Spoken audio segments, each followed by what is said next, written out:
الحمد لله نحمده ونستعينه ونستغفره ونؤمن به ونتوكل عليه ونعوذ بالله من شرور أنفسنا ومن سيئات أعمالنا من يهده الله فلا مضل له ومن يضلله فلا هادي له وأشهد أن لا إله إلا الله وحده لا شريك له وأشهد أن سيدنا وسندنا وحبيبنا ومولانا محمدا عبده ورسوله صلى الله تبارك وتعالى عليه وعلى آله وبارك وسلم أما بعد فأعوذ بالله من الشيطان الرجيم بسم الله الرحمن الرحيم وجعلنا منهم أئمة يهدون بأمرنا لما صبروا وكانوا بآياتنا يوقنون صدق الله العظيم وصدق رسوله النبي الكريم ونحن على ذلك لمن الشاهدين والشاكرين والحمد لله رب العالمين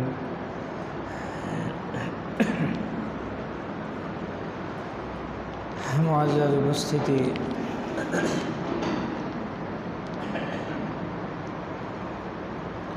কথা ছিল রমজানের পরবর্তী জিন্দেগি আমরা কিভাবে যাপন করব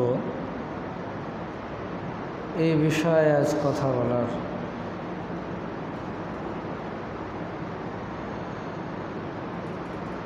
রমজানুল মুবারক আমরা যেভাবে যাপন করেছি, রমজানুল মুবারক আমরা যেভাবে অতিবাহিত করেছি, বাকি জিন্দেগিটাও ওইভাবে অতিবাহিত করার মশক করা, অভ্যাস করা, এটা রমজানুল মুবারকের প্রধান শিক্ষা, প্রথম শিক্ষা, আসল শিক্ষা। গোটা জিন্দেগিটা ওইভাবে সাজানো। রমজানুল মুবারকের মধ্যে যেরকম আমরা বিভিন্ন ধরনের ইবাদতের মধ্যে অগ্রগামী ছিলাম,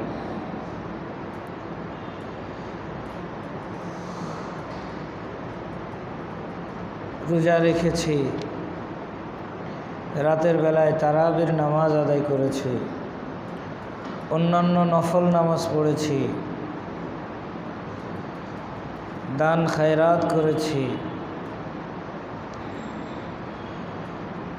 জিকির তসবিহ তাহলিলে লিপ্ত ছিলাম, দুরূদ শরীফ, ইস্তিগফার, দোয়া, অনেক বেশি কান্নাকাটি হয়েছে। বাকি জিন্দেগিটাও এর মশক করা, এই অনুযায়ী আমল করা। আমার জিন্দেগি শুধু রমজান মাসের নাম নয়, বছরে রমজান একটা মাস, বাকি 11 মাসও আমাকে এইভাবে যাপন করতে হবে। সাথে সাথে রমজানুল মুবারকে আমরা যেরকমভাবে গুনাহ ছেড়েছিলাম, আল্লাহর ভয়ে গুনাহ ছেড়েছিলাম, ওই রকমভাবে বাকি 11 মাসগুলাও গুনাহ ছাড়তে হবে আল্লাহ রব্বুল ইজ্জতের ভয়ে।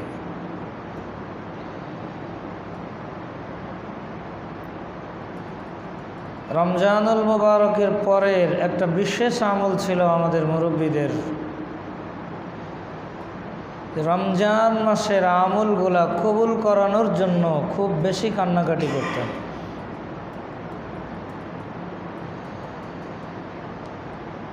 বরং কিতাবে তো পাওয়া যায় অনেক মুরব্বী এমন ছিলেন যারা রমজানুল মুবারক অতিবাহিত হওয়ার পর 6 মাস পর্যন্ত শুধু এই জন্য কাঁদতেন যে আল্লাহ আমার রমজানের টুটাফাটা আমলগুলো তুমি কবুল করো না। আর বাকি 6 মাস আগামী রমজান যেন আমি পাই, এজন্য দোয়া করতেন। এটা কোরআন থেকেও বুঝে আসে, সাহাবায়ে কেরামের সুন্নাত ছিল, তাদের আমল ছিল এরকমই। কোরআনুল কারীমের মধ্যে আসছে ওয়াবিল আসহারি হুম ইস্তাগফিরুন। সাহাবায়ে কেরামের অভ্যাস ছিল রাতের বেলায় জেগে ইবাদত করতেন, অধিকাংশ রাত ইবাদতে কাটাতেন। সারা রাত ইবাদতের পর সকালবেলা ইস্তেগফার করতেন। ওই রাতের ইবাদতটা কবুল করানোর জন্য আল্লাহর কাছে কান্নাকাটি করতেন। তো রমজানুল মুবারকে আমরা ইবাদত করেছি, আল্লাহ রব্বুল ইজ্জত যার যতটুকু তৌফিক দান করেছেন আমরা ততটুকু করেছি। তো ওইটা কবুল করানোর জন্য কাঁদতে হবে আল্লাহর কাছে। রমজানের প্রতিটা রাতে আমি যেভাবে কাঁদতাম, আল্লাহর কাছে আমি ইস্তেগফার করতাম, ইফতারির আগ মুহূর্তে আমি যেভাবে আল্লাহর কাছে চাইতাম, রমজানুল মুবারক যাওয়ার পরে একদিনও কি আমি এইভাবে চেয়েছি? কই, আমার জিন্দেগি তো শেষ হয়ে যায়নি।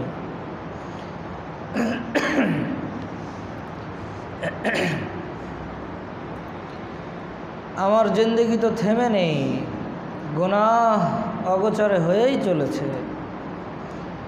গুনাহ তো এমন জিনিস, অনেক সময় বান্দা গুনাহ করে ফেলে, বান্দা বোঝেও না যে সে একটা গুনাহ করলো। বহু গুনাহ এমন আছে, আমি হয়তো মনে করতে পারি আমি ইচ্ছাকৃতভাবে কোনো গুনাহ করিনি, কিন্তু আমার অনিচ্ছায় যে গুনাহগুলো হয়ে যাচ্ছে। উদাহরণস্বরূপ, একজন মোটা মানুষ পাশ দিয়ে যাচ্ছে, আমি যদি তাকে তার নাম ধরে না ডেকে এইভাবে ডাকি যে মোটা,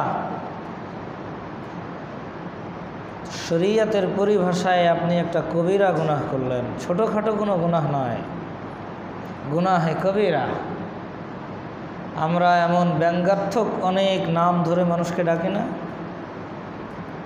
কারোর চোখের সমস্যা আছে, কারোর কানের সমস্যা, কম শোনে, হয়তো কারোর পায়ের সমস্যা, সোজাভাবে হাঁটতে পারে না, তাদেরকে ব্যঙ্গাত্মকভাবে আমরা অনেক সময় ডেকে ফেলি। অনেককে অনেক রকম নাম দিয়ে ফেলি আমরা। তার পিতামাতাই যে নামটা রেখেছে সেই নাম ছাড়া অন্য নামে ডাকার চেষ্টা করি। এই কারণে যদি সে কষ্ট পায় তো গুনাহে কবিরা হয়। আমি আপনি তো বুঝিও না, এটা যে গুনাহ হইল আমি তো বুঝিও না। তো এরকম আমার আপনার অগোচরে হাজারো গুনাহ হয়ে যায়। তো রমজানের পরে বহু গুনাহ আমি করে ফেলেছি, আমার অনিচ্ছায় হয়ে গেছে। সেই গুনাহের জন্য আমার ক্ষমা চাওয়া লাগবে না? তার জন্য আল্লাহর কাছে কাঁদা লাগবে না? হ্যাঁ, এমন তো নয় যে কিয়ামতের ময়দানে শুধু রমজানুল মুবারকের হিসাব দিতে হবে, যে রমজানুল মুবারকের হিসাব দিতে হবে ওই মাস আমি গুনাহমুক্ত কাটানোর চেষ্টা করেছি, যা গুনাহ হয়ে গিয়েছিল ক্ষমা করে নিয়েছি, বাস, অন্য মাসের হিসাব দেওয়া লাগবে না, এমন তো নয়। তাহলে রমজানের পরে যেন আমরা বেফিকির না হয়ে যায়, গাফেল না হয়ে যায়। রমজানুল মুবারকের ওই আমলগুলা, ওই অভ্যাসগুলা ধরে রাখি। এখনো পর্যন্ত দেখুন, রাত 3টা বাজলে, 2:30 বাজলে ঘুম ভেঙে যায়। ওই যে একটা অভ্যাস ছিল, ওই অভ্যাসটা ধরে রাখি। আমার আল্লাহ, আমি গত বছর আপনাদেরকে বলেছিলাম যে আল্লাহ রব্বুল ইজ্জতের বান্দাকে না খাওয়ায় রাখার মধ্যে আল্লাহর কোনো ফায়দা আছে? কোনো ফায়দা নেই। রোজা আমাদের উপরে ফরজ করছেন আমাদেরকে না খাওয়ায় কষ্ট দেওয়ার জন্য না, এজন্য নয়। লাআল্লাকুম তাত্তাকুন, যেন তোমরা মুত্তাকি হওয়ার মশক করো। এই মাসে মুত্তাকি হওয়ার মশক করে বাকি 11 মাস এই আদত, এই অভ্যাস তুমি ধরে রাখো।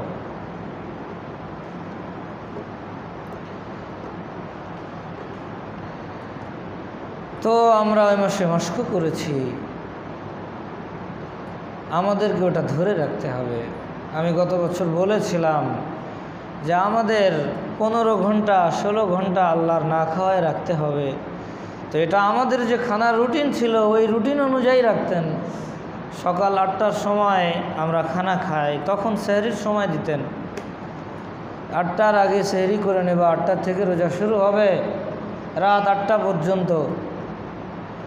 তো যে 2 টাইম আমরা খানা খাই ওই 2 টাইম হয়তো, এক টাইম সাহরি এক টাইম ইফতারি, মাঝখানে দুপুরের রক্তটা না খেয়ে থাকতাম, স্বাভাবিক অবস্থা ছিল। কিন্তু রমজানুল মুবারকে সাহরি এবং ইফতারির যে টাইমিংটা আল্লাহ সেট করছেন, এই টাইমে গোটা দুনিয়ার কোনো মানুষ খায় না। রাত 3টার সময় কোন জাতি আছে খায়? যত উন্নত মানের দাওয়াতই আপনাকে দিক না কেন, যদি সময়টা রাত 3টায় হয় আপনি কি যাবেন? কেন এই সময় আমাকে আপনাকে আল্লাহ দিয়েছিলেন? যে এটা দিনের শেষ আর রাতের শেষ, দিনের শেষ রাতের শুরু, রাতের শেষ দিনের শুরু, মোহনা। এ সময় দোয়া কবুল হয়। সুবহে সাদিকের সময় আল্লাহ রব্বুল ইজ্জত দুনিয়ার আসমানে চলে আসেন গোটা বছর, এসে ডাকতে থাকেন, আলা আমি মুস্তাগফিরিন ফাগফির আল্লাহ, আমার প্রয়োজন পূরণের জন্য আমাকে ডাকতে থাকেন। আমার আল্লাহ 1 মাস ওই সময়ে উঠায় আমাকে অভ্যস্ত করেছেন যে দেখো এই সময় বিশেষভাবে দেওয়ার জন্য আমি আসি, তুমি অভ্যস্ত হয়ে গেছো, এখন ওঠো। এটা তোমার জন্য অসম্ভব নয়, তুমি এর প্রমাণ গোটা 1 মাসে দিয়েছ। রমজানুল মুবারকে তোমার কাজ কম ছিল না। আপনারা তো অধিকাংশ ব্যবসায়ী, ব্যবসায়ীদের তো রমজান মাসে কাজ বেশি থাকে। তারপরেও রাত 12টা 1টা পর্যন্ত, এবছর তো অন্যরকম রমজান গেছে, স্বাভাবিক ব্যবসায়ীরা 12টা 1টা পর্যন্ত দোকান খোলা রাখে রমজান মাসে। এরপরেও যদি তুমি ওই 2:30টার সময় উঠতে পারো, 1 মাস উঠেছো, উঠে তুমি প্রমাণ দিয়েছো শেষ রাতে উঠা তোমার জন্য কঠিন নয়, শুধু তোমার ইচ্ছা শক্তির প্রয়োজন। তুমি একটু ইচ্ছা করো, সম্ভব। ওই সময় দোয়া কবুলের সময় আমার আল্লাহ আমাকে আপনাকে সাহরির অজুহাতে বসিয়েছেন, মাগরিবের আগ মুহূর্তে দোয়া কবুলের মুহূর্ত ইফতারির অজুহাতে বসিয়েছেন, অভ্যাস করিয়েছেন। এখনও মনে পড়ে, আমি আপনি ভুলে যাইনি। ওই অভ্যাসটাকে ধরে রাখা, এটাই রমজানের আসল শিক্ষা। গোটা জিন্দেগি ওই অভ্যাসে অভ্যস্ত হওয়া। কারণ আমার জিন্দেগি শুধু রমজান মাসের নাম নয়, কিয়ামতে শুধু রমজানুল মুবারকের হিসাব হবে এমন নয়, বাকি 11 মাসের হিসাবও আমাকে দিতে হবে। ওই 11 মাস আমি কিভাবে অতিবাহিত করতেছি। ভাইরা দেখুন, এই যে ভাইরাস চলতেছে, এই ভাইরাস যখন শুরুতে এসেছিল, আমাদের দেশে যখন প্রথম লকডাউন হইল, এ সময় কিন্তু আমাদের দেশে এই ভাইরাসের প্রাদুর্ভাব এত বেশি ছিল না। 2 জন 4 জন মারা যাওয়ার সংবাদ আমরা পেতাম, 10-15 জন মানুষ দৈনিক আক্রান্ত হওয়ার সংবাদ আমরা পেতাম। হাকিকত বাস্তবতা তো আল্লাহ জানে। ওই সময় সরকার লকডাউন খুব কঠোরভাবে দিল, তো আমাদের ব্রেন ওটাকে কবুল করে নিয়েছিল, যার কারণে তখন ঢাকা থেকে যদি কেউ বাড়িতে আসতো তো আমাদের ব্রেন ওটা কবুল করতো না। এই মানুষটা ওখান থেকে আসলো, পাশের বাড়ির মানুষে প্রশাসনকে জানাতো, জানিয়ে দিত যে অমুক বাড়িতে একজন দূর থেকে আসছে। ঢাকা কেন, আমি তো একজনের কথা জানি যে কেশবপুরে 20 দিন থেকে তার বাড়ি বাঘারপাড়ায়, কেশবপুরে 20 দিন থেকে বাঘারপাড়ায় তার বাড়িতে গেছে। তার বাড়িতে যে এসে মসজিদের ইমাম নামাজ পড়াতে গেলে তার মুসল্লিরা বলছে যে আপনি 14 দিন বাড়িতে থাকার পরে বাড়ি থেকে বের হবেন। কেশবপুর বাঘারপাড়া তো বেশি দূরের নয়। তো আমরা ওই সময় দেখেছি পাশের মানুষে জানিয়ে দিত, প্রশাসনের লোকজন এসে বাড়িতে লাল পতাকা টানিয়ে দিয়ে যেত, এই বাড়িতে ঢোকাও নিষেধ, এখান থেকে বের হওয়াও নিষেধ। আমাদের ব্রেন সরকারি নিষেধ ছিল, ওইটা কবুল করেছিল, আমরা ওইভাবে অভ্যস্ত ছিলাম। এখন কিছুটা শিথিল হয়ে গেছে। সরকার শিথিলতার ঘোষণা দেওয়ার সাথে সাথে আমাদের ব্রেন কিন্তু কি এটা কবুল করে নিয়েছে। এখন অনায়াসে আমি নিজেও ঢাকায় চলে যাচ্ছি, ঢাকা থেকে চলে আসতেছি, আমি কিছু বোধই করতেছি না যে সেখানে গেলে সেখান থেকে আসলে আমার কোনো ক্ষতি হবে কিনা। কত মানুষ আসতেছে আমার বাড়ির পাশে, তাদের সাথে মিশতেছি, কোনো হোম কোয়ারেন্টাইন নেই। শিথিল হয়ে গেছে, আমার ব্রেন এটাকে শিথিলভাবে এখন গ্রহণ করেছে, অথচ সমস্যা তখনকার তুলনায় এখন তো 10 গুণ বেশি।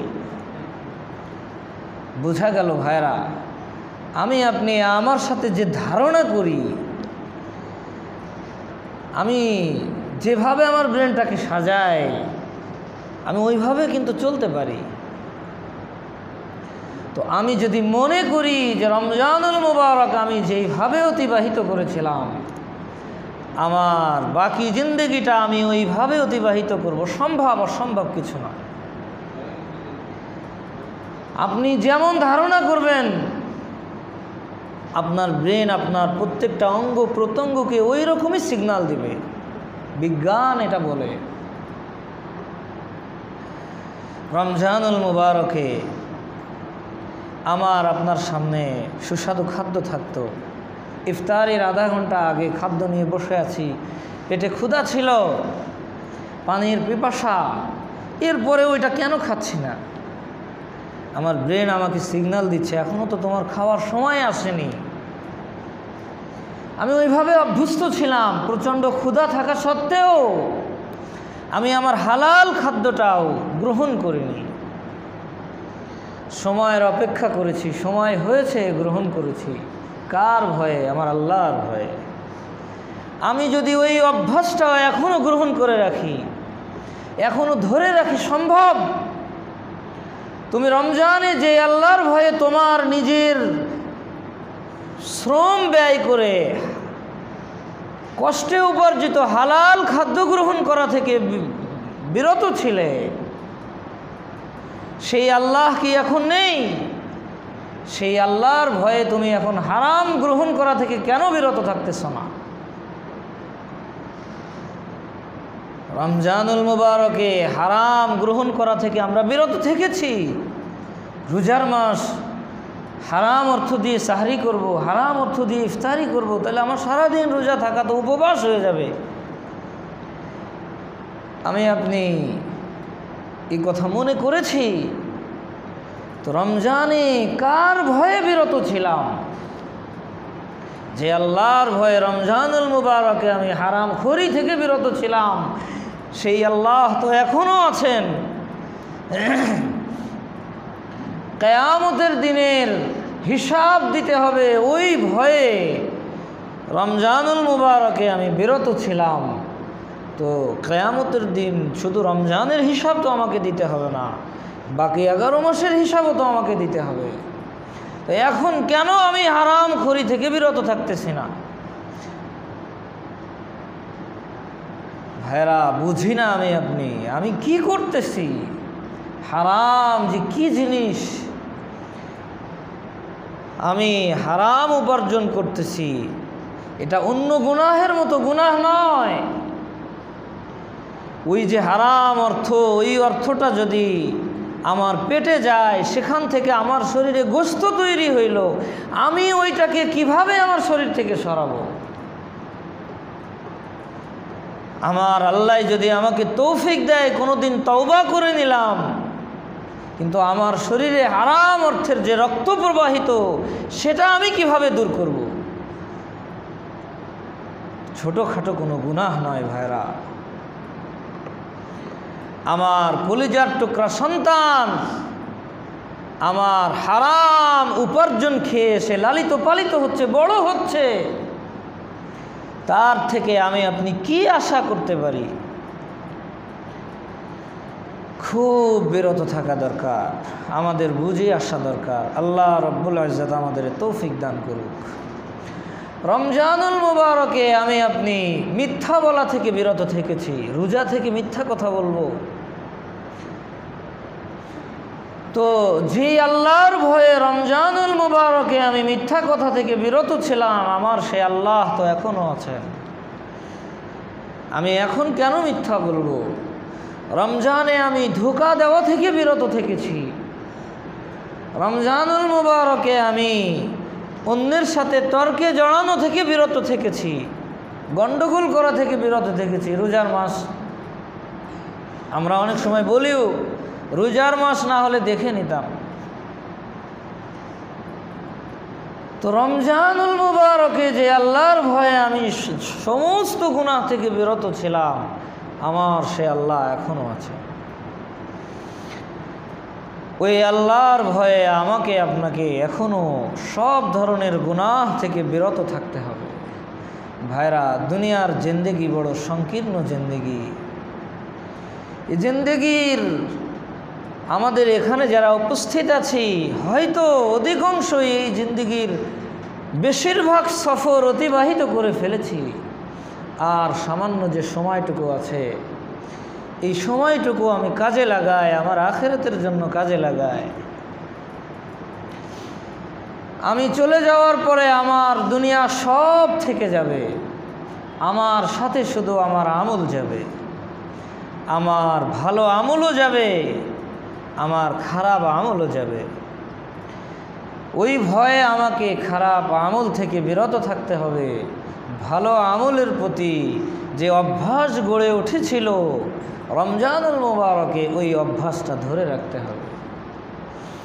এই দুইটা জিনিস, যে ভালো আমলের অভ্যাস আমার রমজানুল মুবারকে গড়ে উঠেছিল, এটাকে স্থায়ী করে নেওয়া।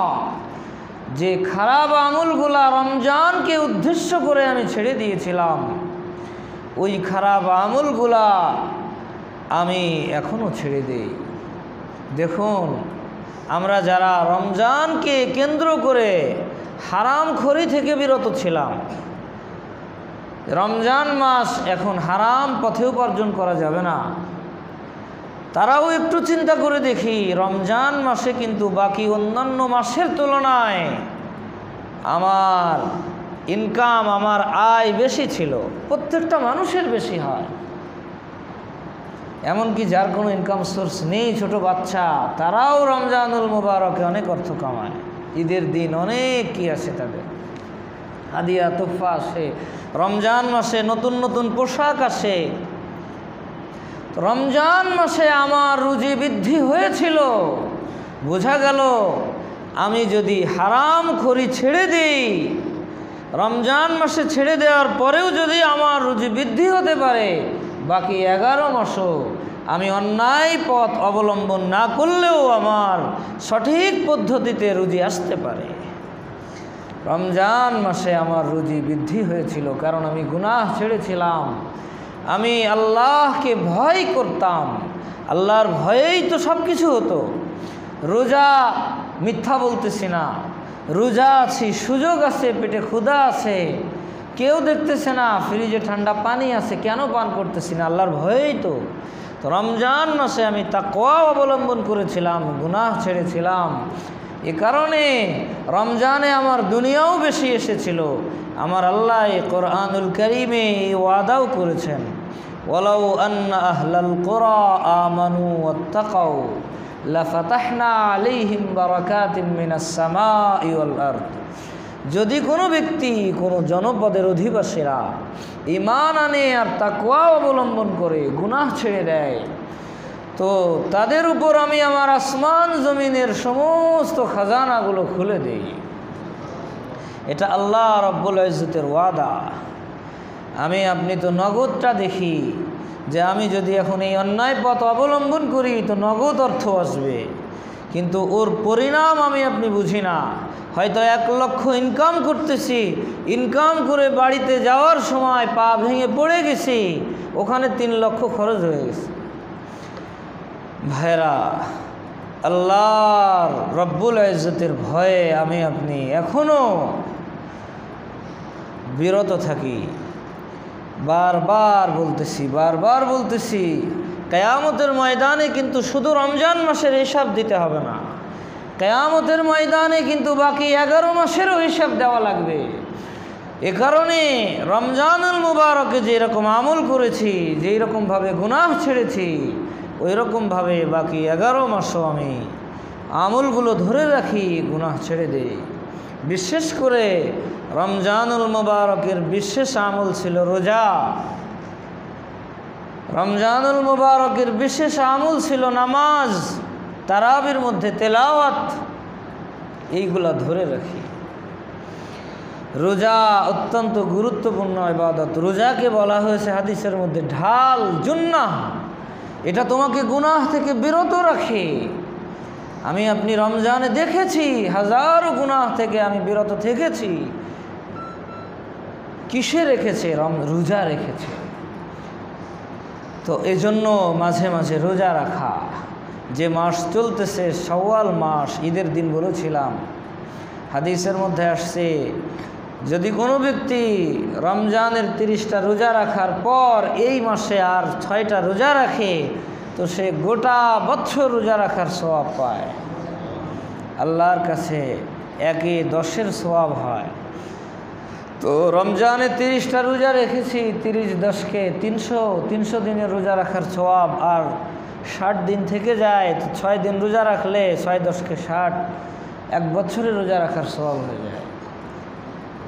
তো এই মাসের আজ 12 তারিখ, এখনও 18 দিন সময় আছে। দেখুন আবহাওয়া আমাদের অনুকূল, রোজা রাখার অনুকূল আবহাওয়া। এর মধ্যে রোজা থাকা বোঝা মুশকিল, বোঝাও যাবে না। যে ব্যক্তি রমজানের মধ্যে 30টা রোজা রাখতে পারল, আর 6টা রোজা রাখা তার জন্য কোনো বিষয় না।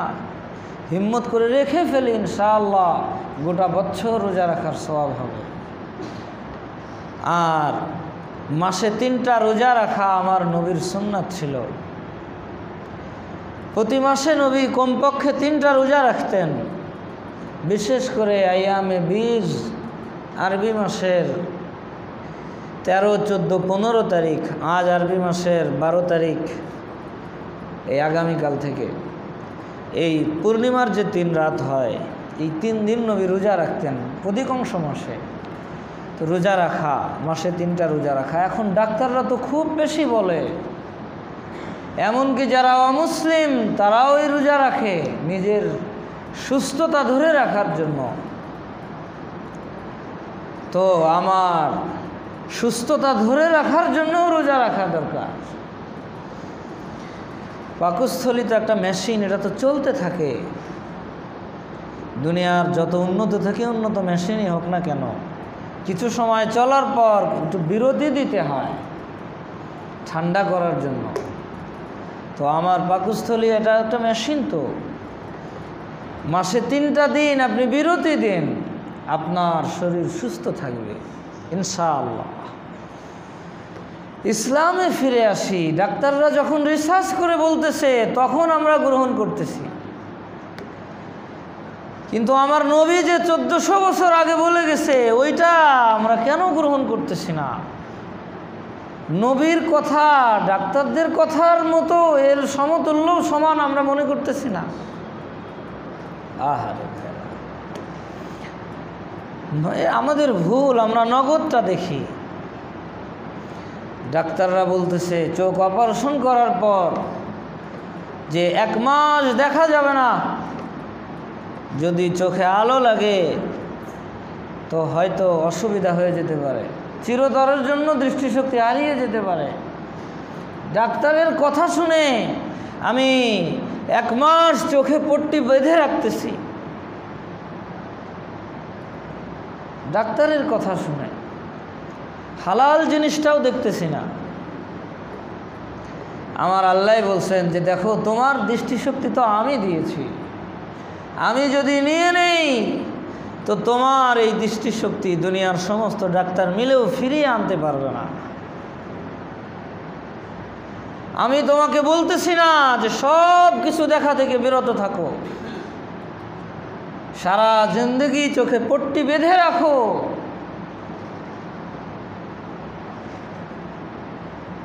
আমি তোমার কাছে ছোট্ট একটা মোতালাবা করতেছি, সেটা হইল হারাম দেখা থেকে বিরত থাকো। আমি আমার আল্লাহর কথা শুনতেছি না। অথচ আমার আল্লাহ চোখের মধ্যে, দুই চোখের মধ্যে 1.5 মিলিমিটার জায়গার মধ্যে 26 লক্ষ আই রিসিপ্টর রেখেছেন। 26 লক্ষ আই রিসিপ্টর। এই বাল্বগুলা যখন যতটুকু প্রয়োজন হয় তখন ততটুকু জ্বলে অটোমেটিক। অন্ধকারে দেখার জন্য একরকম দৃষ্টিশক্তির প্রয়োজন হয়, আলোতে দেখার জন্য আরেক রকম দৃষ্টিশক্তির প্রয়োজন হয়, বেশি আলোতে দেখার জন্য আরেক রকম দৃষ্টিশক্তির প্রয়োজন হয়। এটা অটো করে রেখেছেন আমার আল্লাহ। যদি আমার আপনার কাছে সুইচ দেওয়া থাকতো আমি আপনি হয়তো পারতাম না। রাতের বেলায় চতুর্দিকে আলো, ঘরের মধ্যে আপনি কিতাব পড়তেছেন, হঠাৎ বিদ্যুৎ চলে গেলে 2-4 সেকেন্ডের মধ্যে কিছু দেখা যায় না। 2-4 সেকেন্ড কিছু দেখা যায়, কারণ ওই বাল্বগুলাই জ্বলা ছিল, যে বাল্বগুলা জ্বললে আপনি আলোতে দেখতে অভ্যস্ত। 2 সেকেন্ড 3 সেকেন্ডের মধ্যে আপনি আবার সামান্য সামান্য দেখতে পারেন কি না? এই 2 সেকেন্ডের মধ্যে ওই পরিমাণ বাল্ব জ্বলে যায় যে অন্ধকারে দেখার জন্য যে পরিমাণ দরকার। তো যে আল্লাহ এই বিশাল ইন্তজাম করে রাখছেন, তিনি আমাকে চোখে পট্টি বেঁধে রাখতে বলতেছেন না, শুধু ছোট্ট একটা মুতালাবা করতেছেন, নাজায়েজ জিনিসটা দেখো না। আমার জিহ্বার মধ্যে কত হাজার ছিদ্র, লাখো ছিদ্র।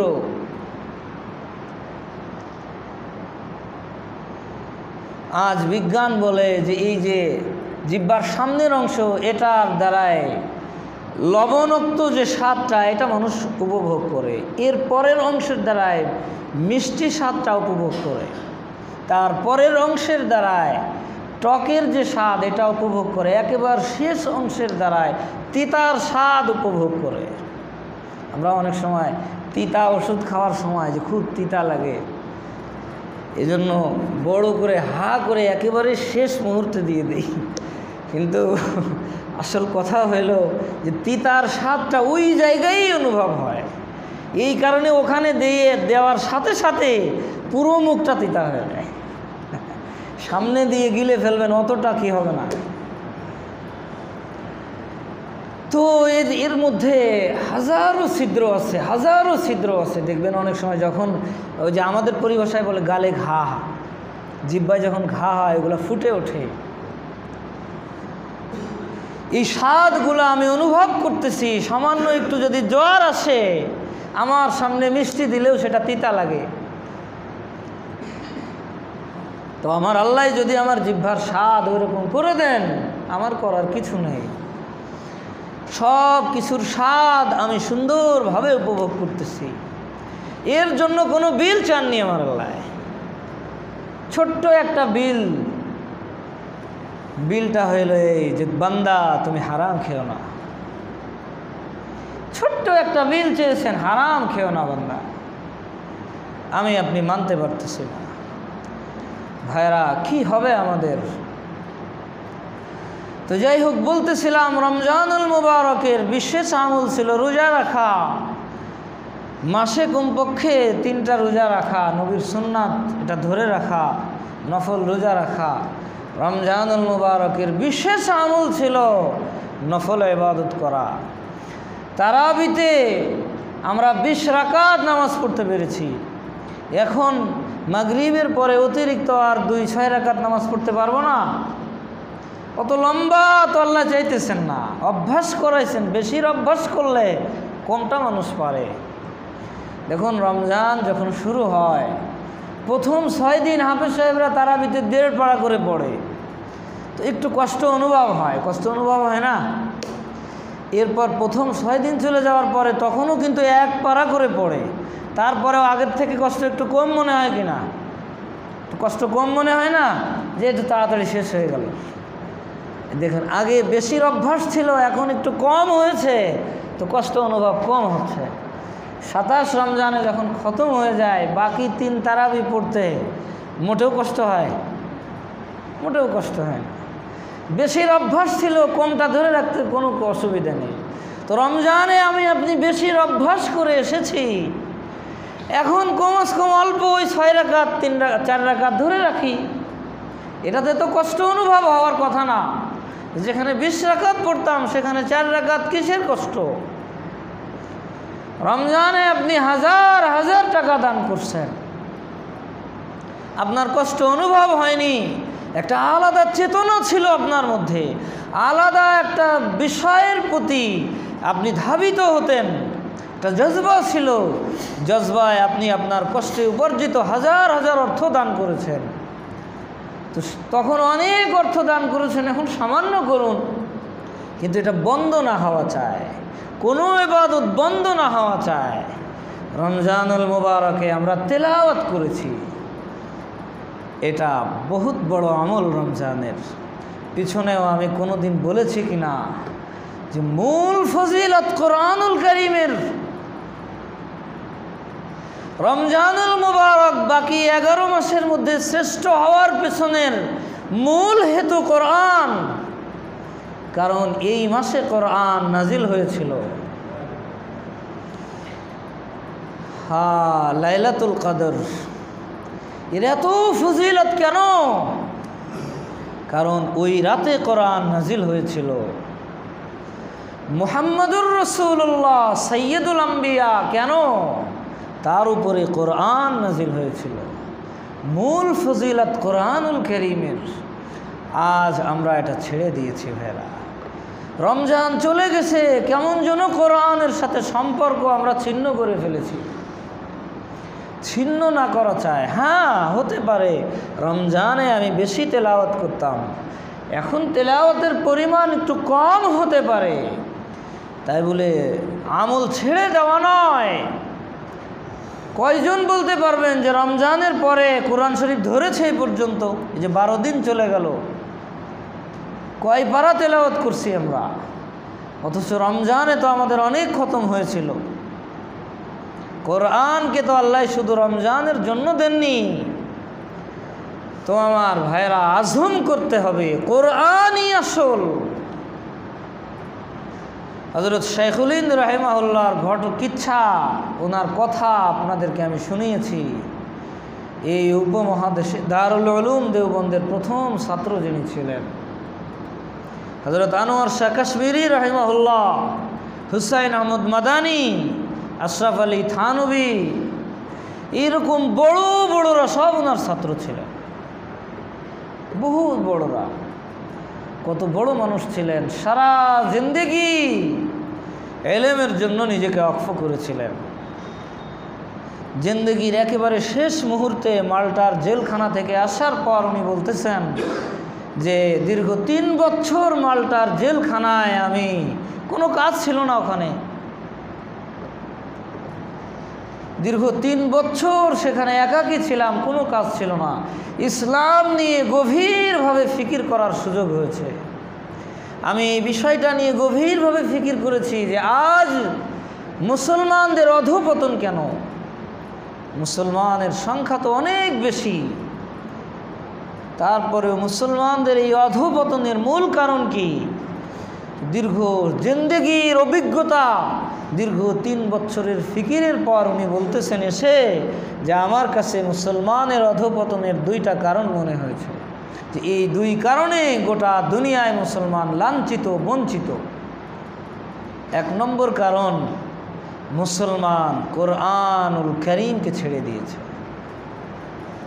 উনি বলেছিলেন মুসলমান কোরআনকে ছেড়ে দিয়েছেন। হযরত আলী রাদিয়াল্লাহু আনহু বলতেন যে আমার যখন মনে চায় আমি আল্লাহর সাথে কথা বলি তো আমি নামাজে দাঁড়িয়ে যাই, আর যখন আমার মনে চায় আমার আল্লাহ আমার সাথে কথা বলুক তো আমি কোরআনুল কারীমের তেলাওয়াত শুরু করে দিই। কোরআন তো আল্লাহর কালাম, আল্লাহর কথা। আর দ্বিতীয় কারণ উনি বলেছিলেন যে মুসলমানের মধ্যে আপোষের ইখতিলাফ, এই যে মতানৈক্য, ছোট ছোট বিষয় নিয়ে মতানৈক্য, এইটার কারণে মুসলমান আজ ধ্বংসের দ্বার প্রান্তে। হারামের মধ্যে মুসলমান লিপ্ত, আমার কোনো ফিকির নেই, নামাজ পড়তেছে না। নামাজ কত গুরুত্বপূর্ণ বিধান, ইমানের পরে সবথেকে গুরুত্বপূর্ণ বিধান নামাজ, যেটা দেওয়ার জন্য আমার নবীকে আরশে নিয়ে গিয়েছিলেন। নামাজ ছাড়া আর যত বিধান আছে সব আরশ থেকে নাজিল হয়েছিল। আমার সামনে হাজারো মানুষ নামাজ পড়তেছে না, আমার কোনো ফিকির নেই, কিন্তু আমার ছোট ছোট বিষয় আমিন জোরে বলতে হবে না আস্তে বলতে হবে, হাত উঠাতে হবে না উঠানো যাবে না, হ্যাঁ ফরজ নামাজের পরে দোয়া করা যাবে কি যাবে না, টুপি আমারটা কি পাঁচকলি হবে নাকি গোল টুপি হবে, জামা কি জুব্বা হবে না চিরা হবে, এই বিষয় নিয়ে আমরা ইখতিলাফ করতেছি। অথচ সব আমার আল্লাহর কাছে কবুল, সব আমার নবীর সুন্নাত। তোমার যেটার উপরে খুশি তুমি আমল করো, ইখতিলাফ কেন? আমাদের রুচির মধ্যে অনেক রকম আছে, আমরা সবাই তো এক রুচির মানুষ না। আমার যেটা ভালো লাগে আমি ওই জাতীয় পোশাক ক্রয় করি, আমার যে খাদ্য ভালো লাগে আমি সেইটা খাই, আরেকজনের আরেকটা ভালো লাগে সে সেইটা খায়, আমি যদি তার উপরে আমারটা চাপায় দিতে যাই, এই জায়গায় তো সমস্যা। আমরা এই মানসিকতার হয়ে গেছি এখন। বাস তোমার যেটা ভালো লাগে তুমি সেটা নিয়ে আছো, আমার যেটা ভালো লাগে আমি এটা নিয়ে আছি। স্বামী স্ত্রীর মধ্যে এই জাতীয় ইখতিলাফ হয়। খাওয়ার টেবিলে যখন বসে, কারো মিষ্টি পছন্দ, কারো ঝাল পছন্দ, কারো টক পছন্দ, এক টেবিলে সব রকম খাদ্য থাকে, যার যেটা পছন্দ সে সেটা খায়, আবার একই বালিশে মাথা দিয়ে ঘুমায়। রুচির ইখতিলাফ হওয়ার কারণে তাদের মহাব্বতের মধ্যে তো ইখতিলাফ আসে না, মহাব্বতের মধ্যে তো কোনো প্রভাব পড়ে না, তাহলে এখানে কেন প্রভাব পড়তেছে? এটা আমাদের বোঝা দরকার। পশ্চিমাদের বড় ষড়যন্ত্র ইসলামকে পিছনে ফেলা। আজ আমি আপনি বুঝে না বুঝে এই ষড়যন্ত্রের শিকার হয়ে গেছি। আমার আপন ভাইকে আমি আমার জানের দুশ্মন মনে করতেছি। হ্যাঁ, ফরজ ওয়াজিবের কোনো ইখতিলাফ যদি এসে যায় তো অবশ্যই এটা ইখতিলাফ। হারাম হালালের ইখতিলাফ আসে তো এটা অবশ্যই ইখতিলাফ। কিন্তু যেখানে আওলা গায়রে আওলার ইখতিলাফ, মুস্তাহাব সুন্নতের ইখতিলাফ, জামা গোলটা গায়ে দেবো না লম্বাটা গায়ে দেবো, এর মধ্যে কিসের ইখতিলাফ? এটা নিয়ে কেন আমাদের মাঝে 2 মাস কথা বন্ধ থাকবে? আমি তাকে দেখতে পারবো না, সে আমাকে দেখতে পারবে না। ভাইরা, এর থেকে বিরত থাকতে হবে। রমজানুল মুবারকে যেমন রোজার মাস, আমরা বলতাম যে রোজা না হলে দেখাই দিতাম, মানে রোজার মাস হওয়ার কারণে আমি ইখতিলাফ করা থেকে, গণ্ডগোল করা থেকে বিরত থাকতেছি। ঠিক বাকি জিন্দগিটাও আমাকে ওইভাবে বিরত থাকতে হবে। আমার নবীর বড় একটা সুন্নত হইল মহাব্বত। আমার আল্লাহও বলছেন, মুহাম্মদ লাউ কুনতা ফাযযান গালিযাল কলবি লানফাদ্দু মিন হাওলিক, তুমি যদি কর্কশভাষী হতে, তোমার আখলাক যদি সুন্দর না হইতো, তো তোমার চতুর্পাশে যে গোটা আরব আজ তোমার কথা শুনে কেউ তোমার কথা শুনতো না, সব এরা তোমার থেকে সরে যেত। এদের সকলকে যে আমি মুসাখখার করে দিয়েছি তোমার জন্য, এ তোমার শুধুমাত্র তোমার আখলাকের কারণে। মুহাব্বতের পায়গাম, এটা আমার নবীর বড় সুন্নাত। আহারে, পিছনে আপনাদেরকে বারবার শুনিয়েছি, নবীকে হত্যা করার জন্য আসছে জানের দুশ্মন, তলোয়ার গাছে টানিয়ে নবী নিচে ঘুমিয়ে আছে, নবীর তলোয়ার কোষমুক্ত করে নবীকে মারতে যাবেন, এই মুহূর্তে নবীর ঘুম ভেঙে গেছে। কাফের তলোয়ার হাতে নিয়ে বলতেছে, মাইয়াম নাউকা মিন্নি ইয়া মুহাম্মদ, আমার হাত থেকে মুহাম্মদ তোমাকে এখন কে বাঁচাবে? তুমি নিরস্ত্র, আমার হাতে খোলা তলোয়ার। আমার নবী জবাব দিয়েছেন আল্লাহ। এই আল্লাহ বলার সাথে সাথে তার হাত থেকে তলোয়ার পড়ে গেছে। আমার নবী আর 2 সেকেন্ড হইলে, এটা তো আল্লাহর মানসা ছিল তাকে জীবিত রাখা, রেখেছেন, কিন্তু জাগতিক নিয়ম অনুযায়ী আর 2, 4, 5 সেকেন্ড হইলে নবীর ওফাত হয়ে যেত। তো যেই মানুষটা 2 সেকেন্ড পরে আমাকে মেরে ফেলবে, নবী তাকেও বলতেছেন যে যাও, আমি তোমাকে মাফ করে দিলাম। এ হইল আমার নবীর মুহাব্বতের পায়গাম। মদিনার গলিতে গলিতে নবীকে কি পরিমাণ কষ্ট দেওয়া হয়েছে। তায়েফের কথা চিন্তা করো। নবী নিজেই বলতেন, আয়েশা, তায়েফওয়ালারা আমাকে যতটা কষ্ট দিয়েছে আর কোনো কম এতটা কষ্ট দেয়নি। গোটা শরীর রক্তে রঞ্জিত হয়ে যখন আঙুর বাগানে যে আশ্রয় নিয়েছেন, জিবরাইল তায়েফের দুই পাশের পাহাড়ের দায়িত্বে নিয়োজিত ফেরেশতা নিয়ে আসছেন, যে ইয়া রাসূলুল্লাহ, আপনি নির্দেশ দিলে পাহাড় দুটোকে আমরা একত্রিত করে এদেরকে পিষে মেরে ফেলব। নবী কি জবাব দিছিলেন? যাকে জিন্দেগিতে সব থেকে বেশি কষ্ট যারা দিচ্ছে তাদের ব্যাপারে নবী কি বলতেছেন? লাআল্লাল্লাহ আন ইখরিজা মিন আসলাবিহিম মান ইয়াকুলু লা ইলাহা ইল্লাল্লাহ। না, এদেরকে মেরো না, এরা হয়তো আমাকে চিনেনি, এরা ঈমান আনলো না, কিন্তু এদের নসল থেকে কেউ আসতে পারে, সে তো হয়তো আমার উপরে ঈমান আনবে। কাদেরকে ক্ষমা করেছিলেন? উহুদ যুদ্ধে এমন অবস্থা, চতুর্দিক থেকে ঘিরে নিয়েছে নবীকে। নবী নিজে খাদের মধ্যে পড়ে যেয়ে কিছু সময় বেহুশও ছিলেন। হুশ ফিরার পরে যখন কোনো গতি নেই, আবু বকর, ওমর, আলী, উসমান, তালহা, জুবাইর, এরকম জালিলুল কদর সাহাবীরা পর্যন্ত বলতেছে, ইয়া রাসূলুল্লাহ, বদদুয়া ছাড়া আর বাঁচার কোনো উপায় নেই, এদের জন্য বদদুয়া করুন, আল্লাহ এদের হালাক করুক, না হলে আমরা শেষ হয়ে যাব। আপনি শেষ হয়ে গেলে কি হবে? নবী হাত উঠাইছেন, তারা তো মনে করছে যে মক্কাবাসী তোমরা গেছো, কিন্তু আমার নবী হাত উঠায় কি বলেছিলেন? আল্লাহুম্মা হদি বিকওমিন ফাইন্নাহুম লা ইয়ালামুন। হে আল্লাহ, আমার কওম আমারে চিনতে পারেনি, তাই আমারে কষ্ট দেয়, তুমি এদের মাফ করে দাও, এদের হিদায়াত দাও। ভাইরা, ওই নবীর উম্মত হয়ে আমি আপনি আরেকজনের জন্য দিলের মধ্যে ঘৃণা পোষণ করি, মহাব্বতের পায়গাম ছড়ানো, সকলকে মহাব্বত করা।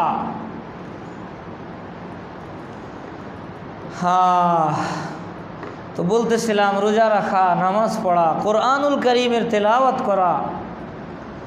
ভাইরা দেখুন, যারা আমরা কোরআন তেলাওয়াত করতে পারি, অন্তত দিনে একটা পারা তেলাওয়াত, এর সহজ একটা তারকিব আমি বলি, তারতিব।